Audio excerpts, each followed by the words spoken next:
Le nuove ferite inferte alla montagna come l'aquila di sangue, sale sugli squarci ancora aperti a terra e nell'animo di chi vibra ad ogni raffica di vento. È così da quel drammatico autunno del 2018, quando Vaia cambiò l'orografia di intere vallate, per sempre. Oggi, dopo i secondi drammatici di martedì che per miracolo hanno risparmiato vite umane, ma che si sono abbattuti senza pietà su case, fabbriche e boschi, si cominciano a quantificare le prime stime dei danni milionari.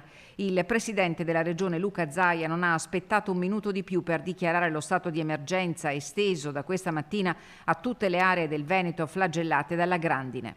La gente è spaventata, giustamente spaventata, perché oramai non è più una o due volte all'anno, inizia a essere, almeno nelle ultime settimane, una o due volte alla settimana. È la numero 1 di Confindustria Belluno Dolomiti a ringraziare per prima i soccorritori tutti e a richiamare la necessità di seguire il modello Vaia per la ricostruzione. Io ringrazio il presidente della regione Luca Zaia, perché è stato molto tempestivo nel chiedere lo stato di emergenza.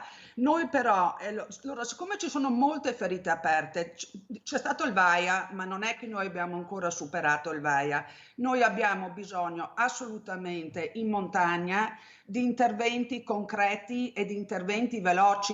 Non possiamo aspettare, incalza Berton, che auspica interventi tempestivi per il territorio bellunese, che è molto fragile, e l'avvio di riflessioni ampie sul cambiamento climatico. Dobbiamo, allora, innanzitutto smettere di negare o di pensare che questi cambiamenti sono, come dire, qualcosa che arriverà più in là, perché sono qui e sono oggi. E dobbiamo fare di tutto, e questo lo abbiamo capito, per prevenire e ridurre i rischi del mutamento climatico, che, come abbiamo detto, è già in corso. Guardiamo cosa è accaduto in Emilia-Romagna.